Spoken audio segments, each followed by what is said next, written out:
guys. Tapos na naman ang araw. Kami uwi na. Nagpunta lang dito para umihi sa McDo. Uuwi na kami guys.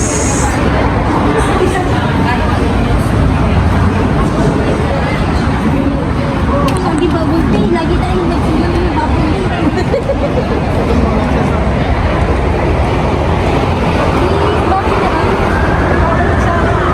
Uuwi na.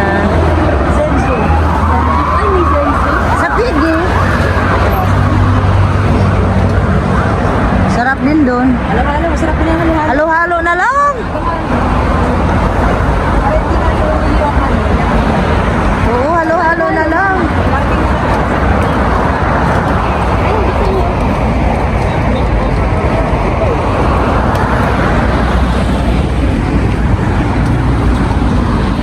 Dagat doon. Dagat.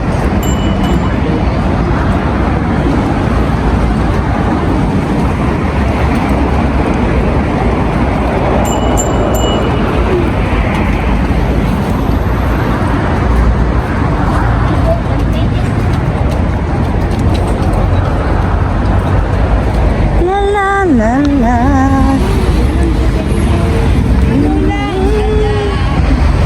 Ang nararamdaman ko. Ano bang nararamdaman mo? Isiwalat mo. Wala nang nararamdaman. Manhid na.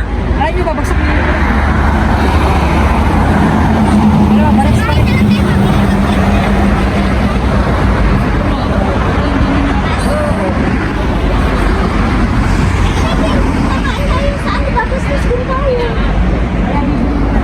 Sa bahay na lang. Tapos mag-scrabble tayo. Ako mabos ako maligo. Ang galing. Tara na. Sumaya. Ha? Ang ganda, magdara. Okay. Hindi ko alam, ading. Sagot yan. Pag sinabi niyang uwi na ako at mag-ano. Sakot na ako sa bahay. Oo nga, nakakatamad na.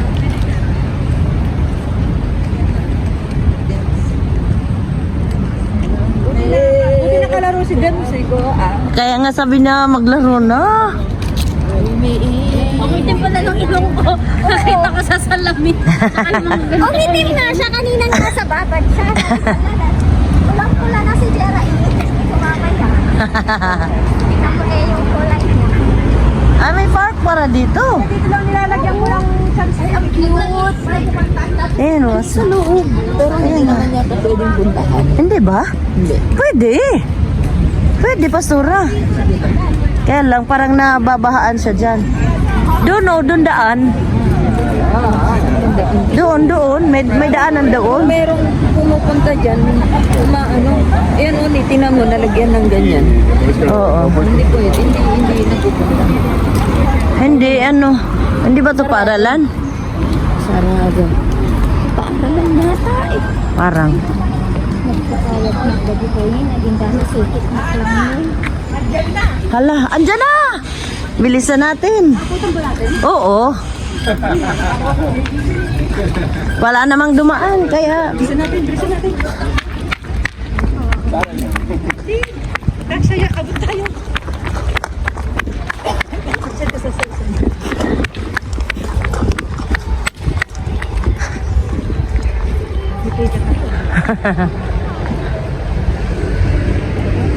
Pero hindi mo kinukuha yung ticket. Yung binibili ko, kailang yung kaya. Ha? Di-print ba nila din, di ba? Pagtatak mo daw. Ay, hindi yun. Wala, makikita din naman dyan sa ano mo. Oo. Nagtaktak ako. Oo. Doon ako sa harap. Hindi makikita Ayan, yun. naabot natin. Sabihan ko na lang sa Aaron. Sabihan nyo na lang sa Aaron. Paunta-unta. Hindi na naman. Tapos mamaya hindi na naman niya pababala. Ako magpapakulo. Alam mo, ako lang mangitim. Hindi ka nga naglaro. Maitim ka lang. Ika. Ay, ako.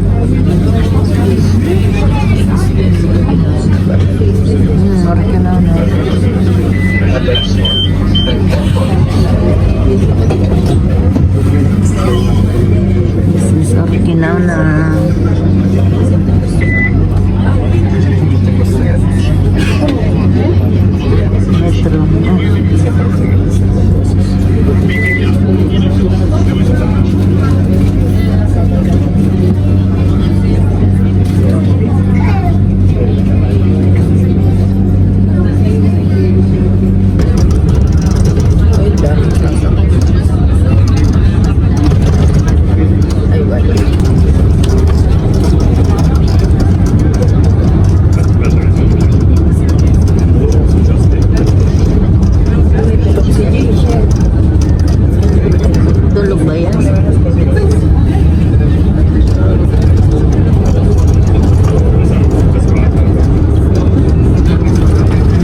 good morning again. Katatapos ko lang magkape.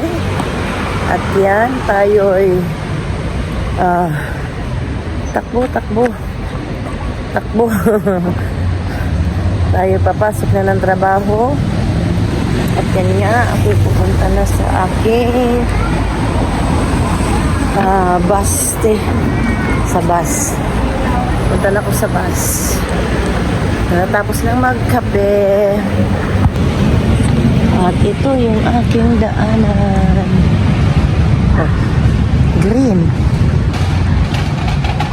Yan. Punta sa bus station. Bus station. Bus stop. So, happy Monday everyone. Trabaho. Kahit kaumpisa lang ng araw, syempre parang nakakapagod pero maging ano pa din, energetic. Kasi nga, kung may umpisahan mo ang unang araw sa trabaho ng kapihan, kung maumpisahan mo ng nega na pag-iisip, magiging nega na lagi araw-araw ang ating morning. So let's keep positive. Isipin lang natin na ang buhay ay talagang ganun, minsan nasa itaas at minsan nasa ibaba. Kaya ugaliin natin na laging manalangin at magtiwala lang sa Poong may kapal, kasi ang Diyos ang may lalang sa atin. Siya lang yung may control sa lahat ng bagay sa ating buhay. At lagi nating tandaan na sabi nga sa kanyang salita na He will never leave us nor forsake us. No, ang plano ng Panginoon ay to prosper us and not to harm us. But hindi ibig sabihin ay ang buhay natin ay laging masaya. Merong kalungkutan, merong masaya, merong mga problema, may mga pagsubok tayong pagdadaanan, pero lagi nating alalahanin na pansamantala lang ang lahat ng mga nangyayari sa buhay. Pansamantala lang ang mga problema, hindi permanente. No, walang permanent sa buhay. Walang permanent na problema. Sabi nga, pag may problema, mahirap man, pero wag nating wag tayong nakafocus doon. Kumbaga, hayaan natin na tulungan tayo ng Diyos para ma-overcome natin lahat ng mga problema. Kasi nga guys, kung sa focus tayo sa problema. Hello! Hi Ding! Kumusta? Hello guys! Good morning! Ayan, naglinis ako ng table. At nandito ako sa terasa. Ayan. So tingnan natin yung lugar. So kailangan natin tong linisin kasi parang merong ano ba yan, dumikit. Ano ba to? Parang itlog na dumikit dito. So I have to clean it. So ayan, malinis na. By the way, lilisanin na tong bahay na to, nalayas na mga amo ko. Ayan ko kung iiwan to. Ayan. So ito yung isang terrace at pupunta naman tayo sa kabilang terrace dahil magkukuha ng mga dahon na mga nalaglag. Yan yung kanilang sala dito guys, puno ng gamit. Dahil nga, aalis na sila dito. Kami. Ayan. Lahat ng mga kabahayan dito guys, may mga Persiano. Sara natin yung Ayan o, madilim. So, yung Persiana. Lahat ng mga bahay dito merong ganyan. Ayan o. Oh, diba? Safety sa magnanakaw yan. Merong ganyan. Daming koleksyon ng amo ko. Yan o. Koleksyon niya yan. Mga upuan. Ayan. Sus kung ano-ano na lang. Pero yung iba, in fairness naman, dami niya kasing koleksyon. Yun. Mga libro. Ayan. May koleksyon siya ng mga painting. Pero grabe guys. Yung ibang upuan dyan, pinaayos niya. Kasi dadalhin yan sa kabila. Dami niya dito mga antique na mga gamit. Kasi kolektor yung amo ko. At yung iba na benta na. Pinagbibenta niya yung mga silver, yung mga kung ano-ano. Ang daming anik-anik na binenta niya na. So, ito yung entrance. Ayan. Galing ako doon kanina. Ayan. Wala kasi sila. Kaya, ayan o, ang daming gamit. Nagbabox na. Ito, benta din niya yan. Mga damit niya, mga bago pa yan. Magaganda. Yung iba, kusina nila. Yan, is the kitchen. Labahan doon banda. Yan. Kailangan kong pumunta sa kabila. Nag-ready ako ng lulutuin, gagawin. At kailangan ko pumunta sa kabila. Magpulot na. Ito yung plantsahan at isang kwarto. Ayan. May CR din dito. May cabinet. Ayan o.